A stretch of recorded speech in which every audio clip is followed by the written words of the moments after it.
उस दिन की याद करो जिस दिन तुम्हारा शरीर छूटेगा, उस समय तुम्हारे साथ कौन होगा? न रुपया, न मकान, न भाई, न बंधु, न रिश्ते, न नाते, कोई नहीं। इसलिए हमारा संबंध प्रभु से था, क्योंकि मैं भगवान का अंश हूं, है क्योंकि मैं भगवान का हूं। गुरुदेव ने इस बार जागृत कर दिया संबंध को। अब यही संबंध रहेगा और संबंध टिकाऊ नहीं है। ये सब कुछ समय के हैं, पलक झपकते ही सब संबंध खत्म हो जाएंगे। इन संबंधों का कोई महत्व नहीं। मन में दृढ़ निश्चय करो कि मेरा प्रभु के साथ नित्य संबंध है और इसी संबंध के कारण प्रभु की पूर्ण और अनंत कृपा हम पर बरस रही है। भगवान की कृपा मुझे भगवान से अलग नहीं होने देगी। मैं तो अलग हो सकता हूं, लेकिन भगवान की कृपा मुझे भगवान से अलग होने नहीं देगी। भगवान की दृष्टि हर समय हमारे ऊपर, क्योंकि मैं उनका संबंधी हूं। ममैवांशो, भगवान कह रहे मेरा बच्चा है तू, मेरा अंश है तू। इसलिए भगवान की कृपा बल के भरोसे हो जाओ और जीवन का दिव्य परिवर्तन कृपा से हो जाता है। भगवान की प्राप्ति के प्रतिबंधक है काम, क्रोध, लोभ, मोह, मद, मत्सर, शोक, विषाद, दंभ, दर्प, वैर, विरोध, अभिमान, अहंकार, ममता, आत्म। ये दोषों का भंडार है सब, और ये सब हम में है। लेकिन भगवत कृपा ही भगवत प्राप्ति करा देगी। ये दोष रहते हुए भी भगवत कृपा प्राप्ति करा देगी। अब मेरे समीप इन दोषों का साहस नहीं कि मुझे भगवान से अलग कर सके। ये वही साधक कह सकता है जो नाम जप कर रहा है। ठीक है, मेरे में दोष हैं, पर मैं भगवान की आश्रित हूं और जितना बनता है नाम जप करता हूं। अब मुझे भगवान से कोई अलग नहीं कर सकता। जब नाम जप के द्वारा भगवान की कृपा का अपने मन में ये भाव बैठा लिया जाता है, तो धीरे धीरे मन में उत्साह बढ़ने लगता है भगवान की प्राप्ति का। बहुत रोना आता है तब, क्योंकि अपना कोई बस नहीं चलता कि आपसे कैसे मिलूं। जब अपना कोई बस नहीं चलता कि आपसे कैसे मिलूं। भगवान सर्वत्र हैं, इस बात से हमें संतोष नहीं होगा, क्योंकि सर्व रूपों के दर्शन से मुझे तृप्ति नहीं होगी।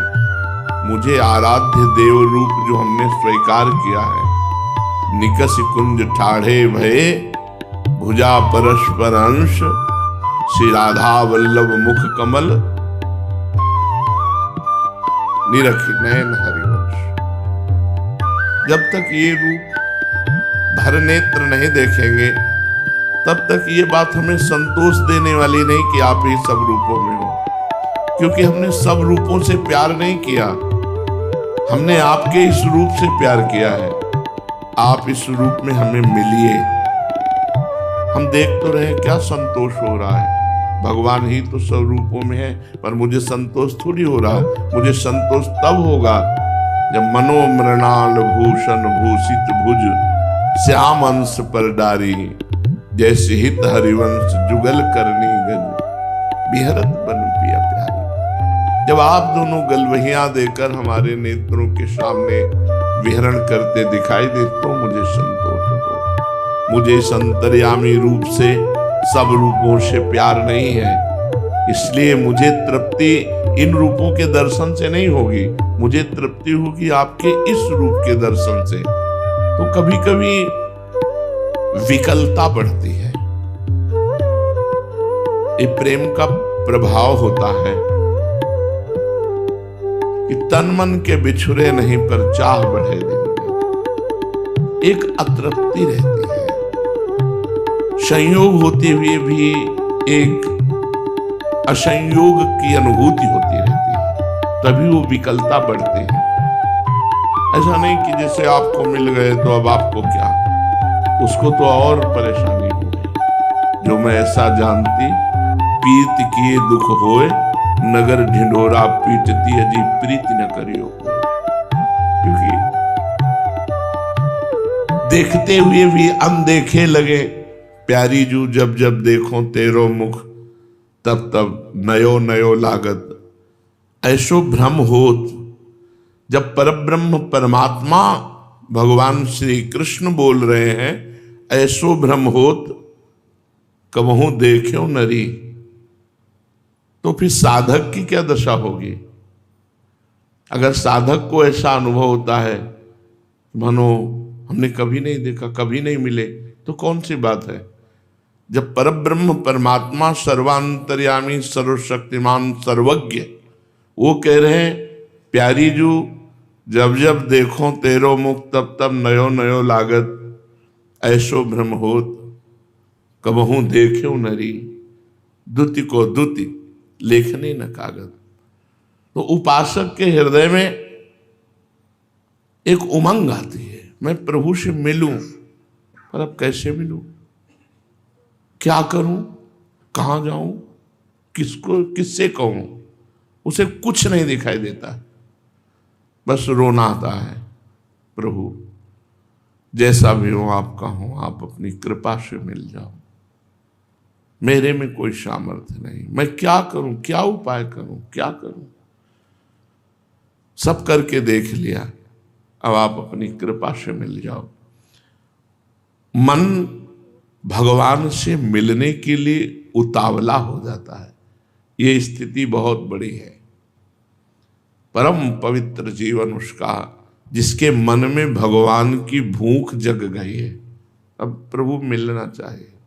बहुत जीवन व्यतीत हो गया भरोसे पे, कभी तो रिझोगे, पता नहीं जीवन की कब शाम हो जाए। एक बार तो मिलो प्रभु, एक बार तो मिलो। कैसे मिलोगे मुझे कुछ पता नहीं, बस आप मिलो, अपनी कृपा से मिलो। उपासक प्रभु से बातें करने लगता है, मन में उमंग आने लगती है, प्रभु की चाह पैदा हो जाती है, प्रभु की भूख पैदा हो जाती है। ये सबसे बड़ी बात है। प्रभु के देखने के लिए नेत्र व्याकुल हो गए, प्रभु की बात सुनने के लिए मन व्याकुल हो गया, प्रभु से मिलने के लिए हृदय व्यथित हो रहा है अंदर ही अंदर। अब वो किससे कहे, क्योंकि किसी के कहने से वो मिलने वाले नहीं, कुछ करने से मिलने वाले नहीं। वो इतने स्वतंत्र हैं कि वो जिससे चाहे मिल सकते हैं। तो हमारी फिर कोई बस कोई साधना, कोई वृत्ति, तो फिर रोना आता है कि अब कोई उपाय जिसको पास नहीं रहता वो रोता है। धन्य है उसका जीवन जिसकी आंखों से अश्रुन भगवान के मिलन के लिए। रोते तो सब है, कोई परिवार के लिए रोता है, कोई धन के लिए रोता है, कोई अनुकूलता के लिए रोता है, कोई अपने दुख में रोता है, लेकिन कोई भगवान के लिए रोए वास्तविक, अंदर कोई दुख नहीं, कोई अन्य चिंतन नहीं, केवल भगवान का चिंतन और भगवान के लिए रोए। धन्य है उसके आंसू, वो आंसू जहां गिरेंगे उस भूमि को परम पावन कर देंगे। इसीलिए तो संतों का स्पर्श, संतों की जूठन, संतों की चरण रज, कि वो भगवान के चिंतन में रहते हैं, इनका रोम रोम परम पवित्र है। भगवान के पाने के लिए उत्साह, उमंग, उत्कंठा, उल्लास, ये प्रतिपल, ये तभी हो सकता है जब भगवान का आश्रय लेकर भगवान का नाम जप किया जाता है। भगवान में जितना श्रद्धा, विश्वास, निश्चय, दृढ़ साम्राज्य भगवान का अपने हृदय में, वे भगवान का यहाँ साम्राज्य विराजमान है। अब मेरा मन बुद्धि मुझे भगवान से अलग नहीं कर सकता। उसका मन कल्याण में नियुक्त हो जाता है, मतलब मंगलकारी कार्यों में ही मन लगता है। अन्य कार्यों में नहीं। उसका मन उसके वश में नहीं रह जाता, वो भगवान में आसक्त हो जाता है। बड़ा सुंदर जीवन, जिसका मन भगवान में आसक्त हो गया, धन्य है जीवन। बार बार नाम जप कर रहा है, जैसे भूखा आदमी भोजन में टूट पड़े, ऐसे नाम जप में बार बार नाम जप कर रहा है। रोज नवीन आनंद, नवीन उत्साह, समुत्कंठा नाम गाने सदा रुचि। रोज नवीन उत्कंठा सहित भगवान का नाम कीर्तन, नाम जप। भगवान उसके मित्र बन जाते हैं, सच्चे दोस्त भगवान है। प्रत्येक चेष्टा में वो देखता है कि भगवान का प्यार। दिन की तो बात जाने दो, कोई मिनट ऐसा नहीं जिस मिनट में ये अनुभव ना होता हो कि भगवान हमें कितना प्यार करते हैं। प्रतिपल वो अनुभव करता है भगवान का प्यार, भगवान का विधान केवल मंगलमय। चारों तरफ भगवान का विधान काम कर रहा है, भगवान की कृपा काम कर। वैसे हम तो नीच है, पर भगवान ने स्वीकार कर लिया, उन महान ने स्वीकार कर लिया, इसलिए चारों तरफ उसको अनुभव होता है मंगल में भगवान का विधान चल रहा है, मंगल में भगवान की कृपा संभाले हुए है। भगवान उसके मित्र हो जाते हैं। प्रत्येक चेष्टा वो भगवान की पहचानने लगता है, ये भगवान ने किया, ये भगवान ने किया। अब मुझे दृढ़ निश्चय हो गया, क्योंकि मेरा मन भगवान का अनुगमन कर रहा है, भगवान के पीछे पीछे चल रहा है। अब मेरे मन पे मेरा अधिकार नहीं रहा, भगवान का अधिकार हो गया। मैं पाप ताप से मुक्त हो रहा हूं, मेरे अंदर भगवत प्रेम स्फुरित हो रहा है, ऐसा उस उपासक को अनुभव होता है। जो उपासक किसी से कोई मतलब नहीं रखता, संसार में ऐसा कोई नहीं है जिसमें कोई दोष न हो। भगवान या भगवत प्राप्त महात्मा, बस यही दो ही निर्दोष हैं, नहीं तो सब में गुण दोष भरा रहता है। जड़ चेतन गुण दोष में विश्व कीन करतार, संत हंस गुण गाहे पे परिहरि वारि विकार। इसलिए उपासक को चाहिए कि किसी के दोष देखे ना और किसी के दोष सुने ना, अपनी गलती देखे, अपनी बुराई देखे। अगर भगवत प्राप्ति करना है तो इतना समझ लो, पूरा संसार गुण दोष से युक्त है। कोई ऐसा नहीं जो अपने को मानता है मैं निर्दोष हूं, उसमें यही सबसे बड़ा दोष है कि अपने को निर्दोष मानता है। जो निर्दोष हो गए वो कह रहे हैं जो अपने अवगुण में कहूं तो बाढ़ई कथा पार नहीं लाऊं। जो निर्दोष भगवत स्वरूप हो गए वो कह रहे अपने दोषों की बात करूं तो कथा बढ़ जाएगी, भगवान की छूट जाएगी, दोषों की ही कथा बढ़ जाएगी। अपनी गलतियों को देखो और भगवान से बल प्राप्त करके उन गलतियों को सुधारने की चेष्टा करो। दूसरों को देखना, दूसरों के दोष देखना, दूसरों की गलतियां देखना, मतलब अपने को भगवान से विमुख कर लेना है। अपनी गलतियां हैं फिर भी भगवत प्राप्ति हो जाएगी, पर आप दूसरों की गलती देखने लगे तो फिर आपकी गलती की जांच हो जाएगी और आप भगवत विमुख हो जाएंगे। ऐसा कभी मत करना, आदेश कर रहे हैं, ऐसा कभी मत करना। ना तो दूसरों के सुधारने की धारणा करना और ना दूसरों में दोष देखना। सबको भगवान सुधार। आप क्या सुधार सकते हैं? अपना ही जीवन नहीं सुधार सकते, हम किसी को क्या सुधार सकते हैं? अगर कोई सुधर रहा है तो भगवान की कृपा से सुधर रहा है। तुम अपने सुधार की तरफ लगो। तुम्हारा सुधार हो गया